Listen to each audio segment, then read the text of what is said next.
श्रीकान्तो मातुलो यस्य जननी सर्वमङ्गला जनकशङ्करो देवः तं वन्दे कुञ्जराननं सदाशिवसमारम्भां शङ्कराचार्यमध्यमाम् अस्मदाचार्यपर्यन्तां वन्दे गुरुपरम्परां पाशाङ्कुशेक्षुकोतण्डपञ्चबाणलसत्कराम् उद्यत्सूर्यनिभां वन्दे महात्रिपुरसुन्दरीं मञ्जे सदाशिवमये परशिवमय ललितपुष्पपर्यङ्गे अधिचक्रमध्यमास्ते श्रीकामाक्षी नाम किमपि मम भाग्यम् शरणागत दीनार्धपरिद्रानपरायणे सर्वस्यार्ति हरे देवी नारायणी नमोस्तुते श्रीमात्रे नमः செல்வச்சைத்தன்யரூபிணியான காமாட்சி லலிதா மகா திரிபுர சுந்தரி பரதேவதையினுடைய அவ்யாஜமான கருணா கடாட்சத்தோடே கூட்ட தேவி மகாத்மியத்தினுடையதான வைபவத்தை சிந்தனை செய்து கொண்டிருக்கோம்.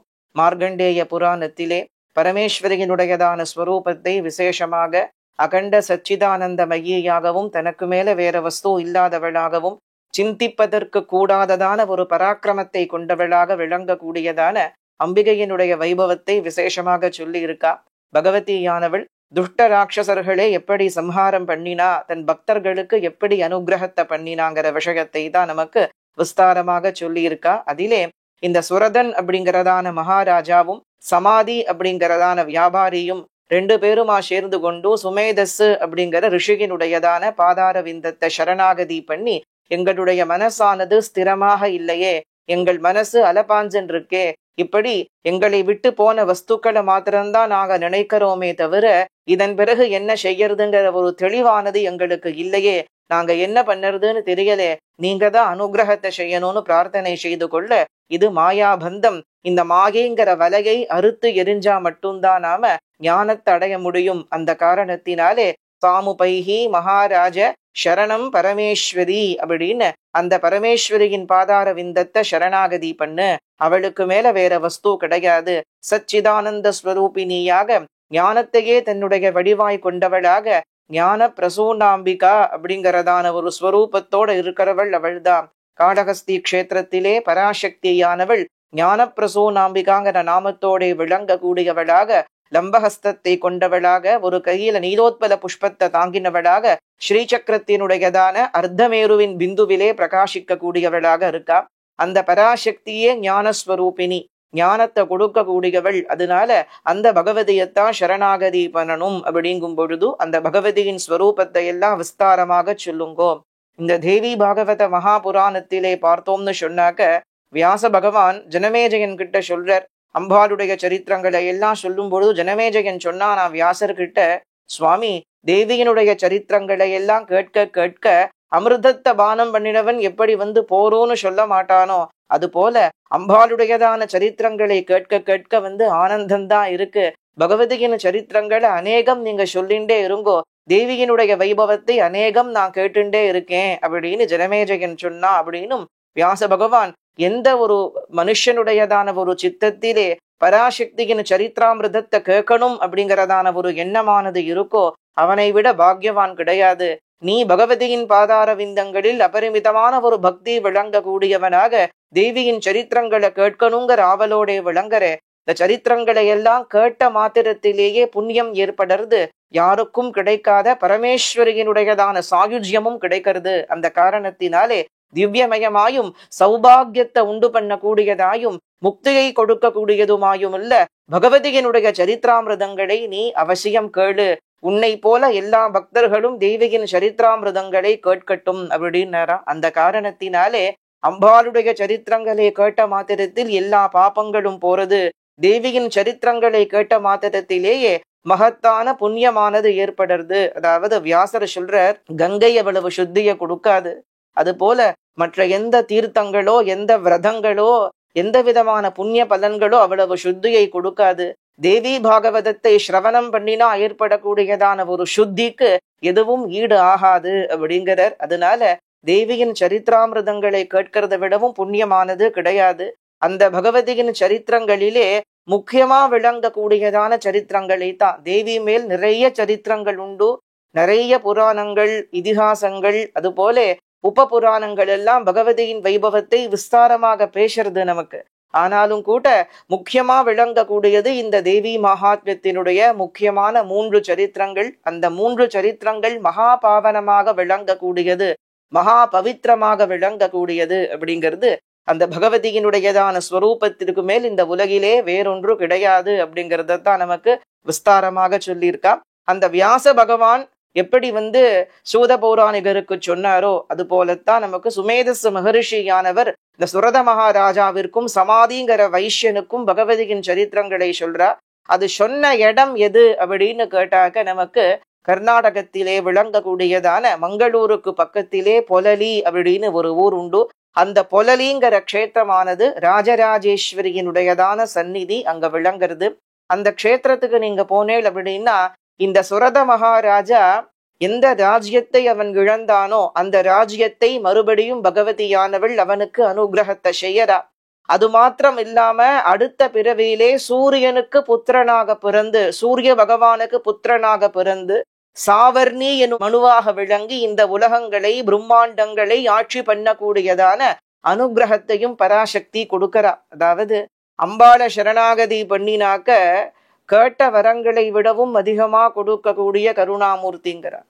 त्वतन्यः पानिभ्याम् अभयवरदो दैवतगणः त्वमेका नैवासि प्रकटितवराभिद्यभिनया भयाद्रादुं दादुं पलमपि च वाञ्छा समधिगम् पलम् अपि च वाञ्छा समधिगम् शरण्ये லோகானாம் தவகி சரணாவேவ நிபுணவு அப்படின்னு அம்பாளுக்கு வராபயம் கிடையாது.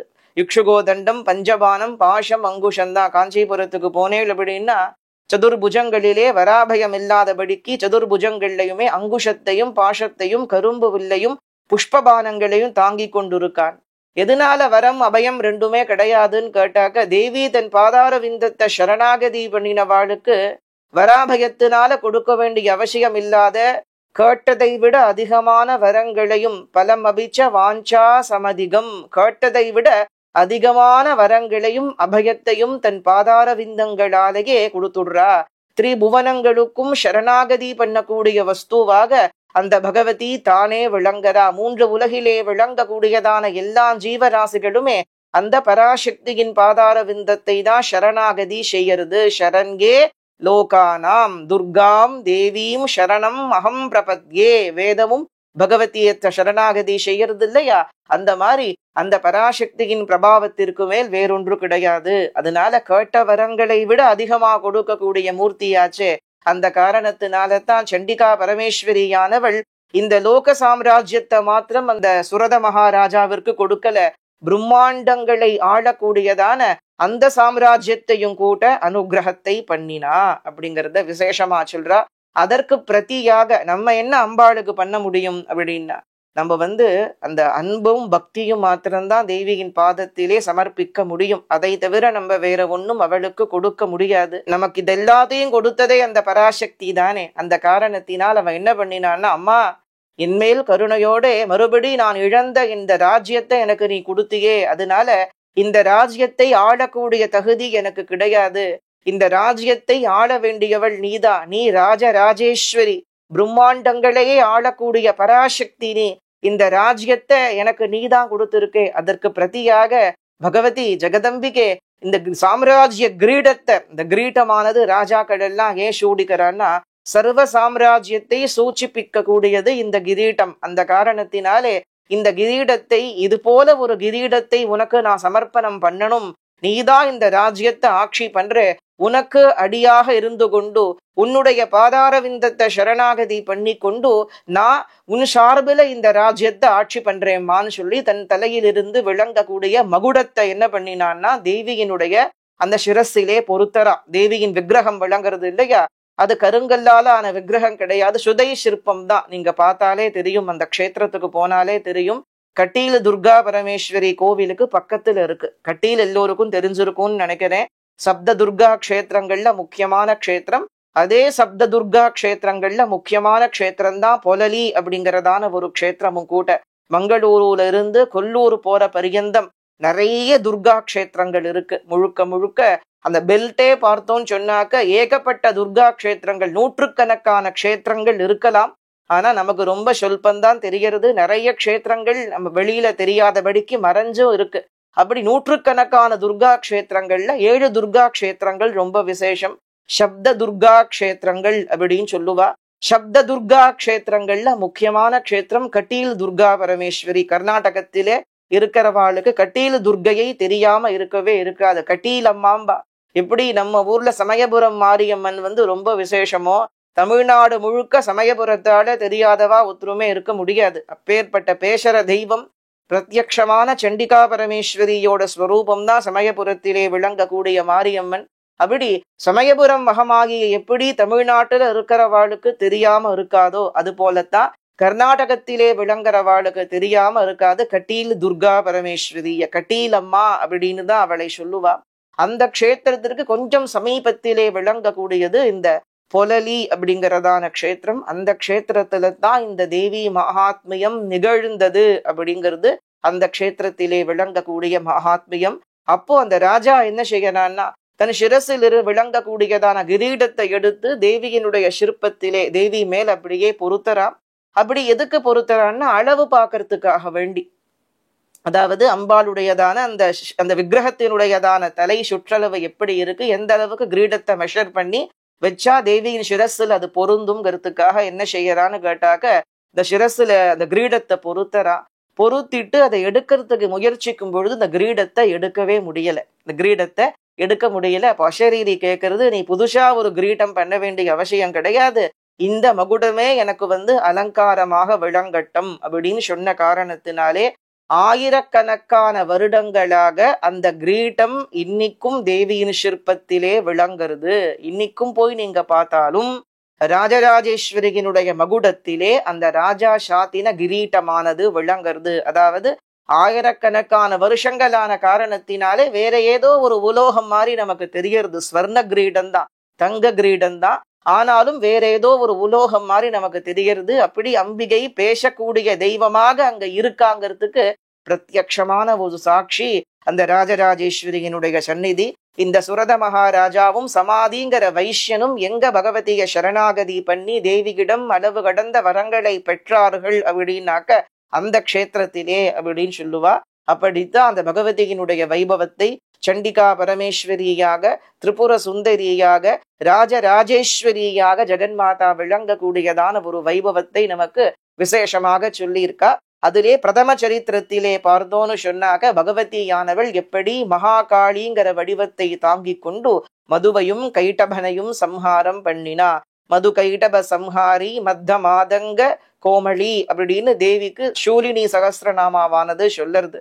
மதுவையும் கைட்டபனையும் சம்ஹாரம் செய்தவர் கைட்டபாசூர சம்ஹாரி காளி கல்யாண கோமளி அப்படின்னு சூலினி சகஸ்ரநாமா சொல்லறது. அப்படி பகவதியானவள் கல்யாணத்தை உண்டு பண்ண கூடியவளாக, மங்களத்தை உண்டு பண்ண கூடியவளாக, காளிகா ரூபத்தை தாங்கினவளாக, கைட்டபாசுரனை ஒழிச்சவளாக இருக்கா அப்படின்னு. அப்படி அந்த ராட்சசர்கள் எப்படி உற்பத்தியானான்னு கேட்டாக்க, ஜனார்தனராக விளங்கக்கூடிய ஸ்ரீமன் நாராயணமூர்த்தியானவர் பிரளய கால சமயத்திலே ஒரு சமயம் உலகமெல்லாம் அழிஞ்சு போய் ஜலப்பிரளயமானது ஏற்பட்டு, பிரளயங்கள் அநேக விதம் உண்டு. யுக பிரளயம், சதுர்யுகங்கள் முடிஞ்ச உடனே ஒரு பிரளயம் ஏற்படுறது. அப்புறம் மன்வந்தரம் முடிஞ்சதுக்கு அப்புறம் மன்வந்தர பிரளயம், அதன் பிறகு கல்பம் முடிஞ்சவருடனே கல்ப பிரளயம், அதுக்கப்புறம் மகா பிரளயம் அப்படின்னு அநேக பிரளயங்கள் உண்டு. குறிப்பிட்ட ஒவ்வொரு பிரளயத்துக்கு ஏத்த மாதிரியும் அழிவானது இருக்கும். அப்போ கல்ப பிரளயத்தின் பொழுதுதான் ஜலமானது எல்லா இடங்களையும் சூழ்ந்து உலகிலே வேறொன்றும் இல்லாமல் வெறும் ஜலம் மாத்திரம்தான் இருக்கும். ஜலத்தை தவிர வேறொன்று இருக்காது. அந்த சமயத்தில் அந்த பிரளய ஜலத்திலே சாட்சாத் பகவான் அரிதுயில் கொண்டவராக விடத்திலே விளங்கி கொண்டு ஆழ்ந்த நித்திரை வசப்பட்டவராக இருக்கார். அந்த சமயத்திலே ஜனார்தனருடையதான காதுகளில் விளங்கக்கூடியதான அந்த கர்ண மலத்திலிருந்து, இயர் வேக்ஸ் அப்படின்னு சொல்லுவா இல்லையா, அந்த கர்ண மலத்திலிருந்து 2 ராட்சசர்கள் உற்பத்தியானார்கள் அப்படிங்கிறது நமக்கு. மது கைட்டபன் அப்படின்னு அவளுக்கு நாமம். மது கைட்டபன் அந்த பேரே பார்த்தோன்னு சொன்னாக்க தத்துவத்தை சூழ்ந்து விளங்கக்கூடியதான ஒரு பெயர் தான்.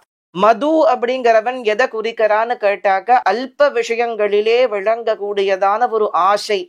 பொதுவாவே மது அப்படிங்கிறது அடிமையாக்க கூடியதான ஒரு வஸ்து இல்லையா. மது அப்படின்னாலே அது தேனா இருந்தாலும் சரி, இல்ல வேற வஸ்துவா இருந்தாலும் சரி, அது மதுங்கிறது என்ன பண்றதுன்னு கேட்டாக்க, ஒரு மனுஷனை அடிமையாக்கக்கூடிய, தன்னிலை இழக்க வைக்கக்கூடியதான ஒரு தன்மையை கொண்டது. அதுதான் அந்த மது அப்படிங்கிற அசுரன் குறிக்கிறான். தன்னிலை இழக்க வைக்க கூடியது. நாம எந்த ஸ்திதியில இருக்கோம், எந்த நிலையில இருக்கோங்கிறத தெரியாத, மதி மயங்கி போகக்கூடியதான ஒரு அக்ஞானத்தை குறிக்கக்கூடியவன் மது அப்படிங்கிறதான ராட்சசன்.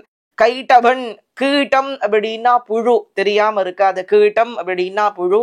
அந்த கீட்டம் புழுங்கிறது அல்ப சுகம், அதாவது லோகத்திலே விளங்கக்கூடியதான ஒரு சின்ன சின்ன விஷயங்களிலே மாத்திரம் சுகத்தை அனுபவிச்சுண்டு பரம்பொருளை தேடாம இருக்கக்கூடியதான ஒரு விஷயத்தை குறிக்கிறது தான் கைட்டபன். அப்போ அந்த பகவானுடைய கர்ண மலத்திலிருந்து இந்த 2 ராட்சசர்கள் உற்பத்தியானார்கள் அப்படிங்கிற மது கைட்டபன்கிற 2 அசுரர்கள். இவா 2 பேரும் உற்பத்தியாகி என்ன பண்ணினா அப்படின்னு கேட்டாக்க நமக்கு தேவி மகாத்மியத்திலே சுருக்கமா தான் கொடுத்துருக்கா. இந்த விஷயத்தை விஸ்தாரமாக கொடுக்கல. தேவி பாகவதத்திலே தான் இன்னமும் நமக்கு விஸ்தாரமா என்ன சரித்திரங்கள் எப்படி நிகழ்ந்ததுங்கிற விஷயத்தை கொடுத்துருக்கா. இப்போ 2 ராட்சசர்களும் வெளியில பார்த்தாக பிரளய ஜலத்தை தவிர அவளுக்கு வேறொன்றுமே இல்லை. வெறும் பிரளய ஜலம் மாத்திரம்தான். பிரளய ஜலத்தை தவிர வேறொன்றும் இல்லை. இல்லாத பொழுது தங்களுக்கு நிகர் ஒருத்தரும் இல்லை. இந்த இடத்துல வேற ஒருத்தரும் கிடையாது. தங்களுக்கு நிகரும் ஒருத்தரும் இல்லை அப்படிங்கிறதான ஒரு எண்ணத்திலே அந்த பிரளய ஜலத்தில் அவர்கள் இருவரும் மாத்திரம் அப்படியே சஞ்சரித்து கொண்டு கிரீடித்து கொண்டு இருக்கா. அந்த சமயத்துல என்ன ஆகிறதுன்னு ஆகாசத்திலே ஒரு அஷரீரியானது கேட்கிறது. ஐம் அப்படிங்கிற ஒரு அக்ஷரமானது கேட்கறது. வேற ஒண்ணுமே இல்லை. இந்த ஏகாட்சரம் மாத்திரம்தான். இந்த ஒரே ஒரு ஒலி மாத்திரம், அந்த ஐம் அப்படிங்கிறதான ஒரு அக்ஷரம் மாத்திரம் கேட்கறது. அது கேட்ட மாத்திரத்துல என்ன ஆகிறதுன்னு கேட்டாக்க, ஓஹோ இது ஏதோ மகத்துவம் மிகுந்ததான ஒரு அக்ஷரம் போல இருக்கு. அந்த காரணத்தினாலதான் நமக்கு இவ்விடத்தில் இது ஒலிச்சிருக்கு. அதனால இந்த அக்ஷரத்தை நாம் ஜபிக்க வேண்டும்னு தீர்மானம் செய்து கொண்டு அநேக வருஷ காலங்கள் வேறு எந்த விதமான சிந்தனையும் இல்லாதவர்களாக அந்த மதுவும் கைட்டபனும் அந்த ஜலத்துல வேறொன்றுமே இல்லை, இவா மாத்திரம்தான் இருக்கா. ஜனார்தனர் இந்த ஜலத்திற்கு அடியில இருக்காருங்கிற விஷயம் கூட அவளுக்கு தெரியுமாங்கிறது தெரியாது. அப்போ அந்த ஏகாட்சரத்தை எத்தனை வருஷங்கள்னு தெரியாதபடிக்கு ஜபிச்சுட்டே இருக்கா. அநேக வருஷ காலம் இந்த ஏகாட்சரத்தை ஜபம் செய்து கொண்டு விளங்கக்கூடியதான சமயத்திலே ஒரு சமயம் என்ன ஆகிறதுன்னு கேட்டாக்க, ஆகாசத்திலே ஒரு அஷரீரியானது கேட்கிறது. ஹே தைத்தியர்களே, உங்களுடையதான தபசிலே மனசு மகிழ்ந்தோம், உங்களுக்கு என்ன வரம் வேண்டும்னு கேளுங்கோ, அந்த வரத்தை கொடுக்கறேன் அப்படின்னு ஒரு அஷரீரி, அதாவது ஒரு அஷரீரியானது கேட்கிறது. அப்போ அஷரீரி எந்த திக்கிலே வந்ததோ அந்த திக்கை நோக்கி இவர்கள் என்ன செய்யலான்னு கேட்டாக்க, எங்களுடைய தபஸிற்கு நீங்கள் மகிழ்ந்திருப்பது உண்மையாக இருந்தா வேறு வரத்தால் இங்கு ஆக வேண்டியது ஒன்றுமில்லை. நாங்கள் எப்பொழுது விரும்புகிறோமோ அப்பொழுது மட்டும் எங்களுக்கு மரணம் சம்பவிக்க வேணும். இதை தவிர வேறு வரத்தால் இங்கு ஆகிறதுக்கு ஒண்ணுமே கிடையாது. எப்பொழுது எங்களுக்கு மரணம் சம்பவிக்கணும்னு நாங்க நினைக்கிறோமோ அப்பொழுது மட்டுமே தான் எங்களுக்கு மரணமானது வர வேண்டும் அப்படிங்கிற ஒரு வரத்தை அவ கேட்கிறா. கேட்ட உடனேயே ஆகட்டம் அப்படியேன்னு சொல்லிட்டு அஷரீரி மௌனமா போயிடுறது. இவர்களுக்கு சந்தோஷம் தாங்கலே. அடாடா, இனி நம்மை ஜெயிக்கிறதுக்கு இந்த உலகிலே எவனும் கிடையாது, ஏற்கனவே எவனும் இல்லை. இப்ப இனிமே நம்மள யாரு ஜெயிக்க போறா? நமக்கு இனி லயம் அப்படிங்கிறது கிடையாது, மரணம் அப்படிங்கிறது நமக்கு இனி இல்லை அப்படின்னு தீர்மானம் செய்து கொண்டவர்களாக என்ன செய்யறான்னு கேட்டாக்க, ஆனந்தம் கொண்டு அங்கேயும் இங்கேயும் சஞ்சரித்து கொண்டு விளங்குறான். அப்படி சஞ்சரித்து கொண்டு விளங்கக்கூடிய சமயத்திலே அப்போ அந்த சமயம்தான் மகாவிஷ்ணுவினுடையதான பகவானுடையதான நாபியிலிருந்து ஒரு தாமரையானது கிளம்பி, ஒரு தண்டானது கிளம்பி அந்த தாமரை பூவிலிருந்து சதுர்முகத்தோடே விளங்கக்கூடியதான பிரம்மதேவரானவர் ஆவிர்பவிக்கிறார். வேதாத்மகமாக விளங்கக்கூடிய 4 முகங்களை கொண்டவர். அப்படி அந்த பரபிரம்மஸ்வரூபியாக விளங்கக்கூடிய பகவானுடையதான ஒரு நாபியிலிருந்து சாட்சாத் பிரம்மதேவர் ஆவிர்பவிக்கிறார். அந்த பிரம்மதேவர் ஆவிர்பவிச்சு அந்த பிரளய வெள்ளத்துக்கு மேல, பகவான் பிரளய வெள்ளத்திற்கு கீழே இருக்கார், இவா 2 பேரும் பிரளய வெள்ளத்துல சஞ்சாரம் பண்ணி கொண்டிருக்கா. பிரளய வெள்ளத்திற்கு மேல அந்த தாமரையானது மலர்றது. அந்த தாமர புஷ்பத்திற்கு மேலே 4 முகத்தோடே விளங்கக்கூடிய பிரம்மதேவர் ஆவிர்பவிச்சு 4 முகங்களாலையும் அங்கையும் இங்கையும் பார்க்கிறார். அந்த சமயத்திலே தான் இந்த மதுவும் கைட்டபனும் என்ன செய்யறான்னு கேட்டாக்க, இந்த காட்சியை அவர்கள் காண்கிறார்கள். நமக்கு யாருமே இதுவரைக்கும் இல்லைன்னு நம்ம நினைச்சுட்டு இருந்தோமே, நமக்கு எதிர் உத்தரும் கிடையாதுங்கிற ஒரு தைரியத்தோட இருந்தோமே, திடீர்னு இந்த 4 முகத்தோட விளங்கக்கூடியதான இந்த தேவன் எப்படி வந்தான் அப்படின்னு தீர்மானம் பண்ணி கொண்டு, அப்படி இவர்கள் 2 பேரும் என்ன செய்கிறாரா, பிரம்மதேவர் எந்த இடத்தில் அமர்ந்து இருக்காரோ அந்த பிரம்மதேவர் கிட்ட இவா போறா. பிரம்மதேவர் கிட்ட போய் என்ன சொல்றான்னு கேட்டாக்க, இந்த ஆசனத்தில் அமரக்கூடியதான யோக்கியத்தை உனக்கு கிடையாது. ஏன்னாக்க உன்னை பார்த்தாலே பலமில்லாதவன் போல் தெரிகின்றது. நாங்களோ மகாபலசாலிகளாக இருக்கோம். இனி இந்த ஆசனத்துல நீ அமரணும் அப்படின்னு சொன்னா எங்க 2 பேரையும் ஜெயிச்சாதான் இந்த ஆசனத்தில் அமர முடியும். அப்படி இல்லைனாக்க எங்களோட யுத்தத்துக்கு வா. அப்படி நீ யுத்தத்துல தோத்தேன்னா இந்த ஆசனத்தை விட்டு நீ விலகணும். நீ இறங்குவதற்கு மறுத்த அப்படின்னு சொன்னாக்க இந்த க்ஷணமே உன்னை நாங்கள் கொன்று விடுவோம் அப்படிங்கிறார். இந்த க்ஷணமே நீ இறங்குவதற்கு மறுத்த அப்படின்னு சொன்னாக்க இந்த க்ஷணமே உன்னை நாங்கள் கொன்று விடுவோம். உன்னால் என்ன ஆக முடியறதோ ஆக முடியக்கூடியதான ஒரு விஷயத்தை நீ பார் அப்படிங்கிறார். அப்போ என்ன ஆகிறதுன்னு கேட்டாக்க இவர்கள் இப்படி சொன்ன உடனே பிரம்மதேவருக்கு பயம் தாங்கல. அடாடா, இது என்ன ஒரு பெரிய வம்பா போச்சே. இந்த 2 ராட்சசர்கள் இப்படி ஒரு பெரிய ஹிம்சையை உண்டு பண்ணக்கூடியவாளா இருக்காளே, இவாளை எப்படி என்ன பண்றதுன்னு தெரியலையே. அப்போ நமக்கு இந்த தாமரையானது இங்க இளங்குறதே. அப்போ இந்த தாமரை ஜலத்துல தானா நிக்காது. ஜலத்துல இந்த தாமரை இருக்குன்னா இந்த தாமரைக்கு ஒரு ஆதாரம் இருக்கணும் இல்லையா? அந்த ஆதாரத்தை நாம் தேட வேண்டும்னு தீர்மானம் பண்ணி கொண்டு அந்த தண்டு வழியாக இறங்குறார் பிரம்மதேவர். இவர்களுக்கு பயந்து தாமரை புஷ்பத்தினுடைய தண்டு வழியாக பிரளய வெள்ளத்திலே இறங்குறார். பிரளய வெள்ளத்திலே இறங்கி அநேக காலம் கழிச்ச பிறந்தான் அந்த பிரளய வெள்ளத்திலே அடியிலே விளங்கக்கூடியதான சங்கசக்கர கதா பத்மத்தோடே விளங்கக்கூடியவரும் நீலமேக சியாமள வர்ணத்தோடே கூட்ட விளங்கக்கூடியவரும் சேஷபரியங்கத்திலே பிரகாசிக்க கூடியவருமான சாட்சாத் பகவான் நாராயணர் ஆழ்ந்த நித்திரையிலே விளங்கக்கூடியவராக அவ்விடத்துல இருக்கிறத இவர் காண்றார். மறுபடியும் பிரளய வெள்ளத்திற்கு மேல போய் பார்க்கும் பொழுது மதுவும் கைட்டவனும் இந்த ஆசனத்தை எப்படி அபகரிக்கிறதுன்னு சுத்தி சுத்தி வந்துன்னு இருக்கா. அந்த ஆசனத்தை ஏன் அவன் அபகரிக்க கூடாது? ஏதோ சாதாரணமான ஒரு ஆசனம் தானே, அது என்ன பெரிய விஷயமானு கேட்டா சிருஷ்டி பண்ணக்கூடிய சாமர்த்தியமே பிரம்மதேவருக்கு அங்க இருக்கிறதுனால தானே வளர்ந்து. பத்மநாபருடையதான நாபியில் தோன்றிய அந்த தாமர புஷ்பத்திலே விளங்கக்கூடிய காரணத்தினால தானே சிருஷ்டி பண்ணக்கூடிய சக்தியே அவருக்கு இருக்கு. அந்த ஆசனத்திலே போய் இவர்கள் 2 பேரும் உட்கார்ந்துட்டான்னா சிருஷ்டிக்கப்படக்கூடிய வஸ்துக்கள் எல்லாம் எப்படி இருக்கும்னு கேட்டா எல்லாமே எப்படி இருக்கும்? அது எல்லாமே அசுர ஜென்மங்களா தானே இருக்கும். அந்த காரணத்தினால தான் என்ன பண்ணணும்னு கேட்டா அந்த ஆசனமானது அவர்களுக்கு கிடைப்பதற்கு கூடாது அப்படின்னு. அப்போ என்ன பண்ணினான்னு கேட்டா பிரம்மதேவர் அந்த ஆசனமும் அவர்களுக்கு கிடைக்க கூடாது. அது மாத்திரம் இல்லாம தன்னுடையதான பிராணனுக்கும் எந்த விதமான ஒரு ஹானியும் ஏற்படக்கூடாது இல்லையா? அந்த காரணத்தினாலே நீலமேக சியாமள வர்ணனா விளங்கக்கூடியதான சாட்சாத் மகாவிஷ்ணுவை ஸ்தோத்திரம் பண்ண தொடங்கினார். ஜனார்தனரை எப்படி ஸ்தோத்திரம் பண்ணினார் அப்படிங்கிறதும், அதன் பிறகு பகவதியான மகாதேவியை எப்படி ஸ்தோத்திரம் பண்ணினார், அந்த மகாதேவியானவள் பிரம்மாவை எப்படி ரட்சிச்சாங்கிற விஷயத்தை பகவதியினுடைய கருணா கடாட்சத்தோட நாம தொடர்ந்து சிந்தனை செய்யலாம். சர்வ மங்கள மாங்கல்யே சிவே சர்வார்த்த சாதிகே சரண்யே த்ரயம்பகே கௌரி நாராயணி நமோஸ்துதே. ஸ்ரீமாத்ரே நமஹ. காமாட்சி சரணம். காமாட்சி காமாட்சி.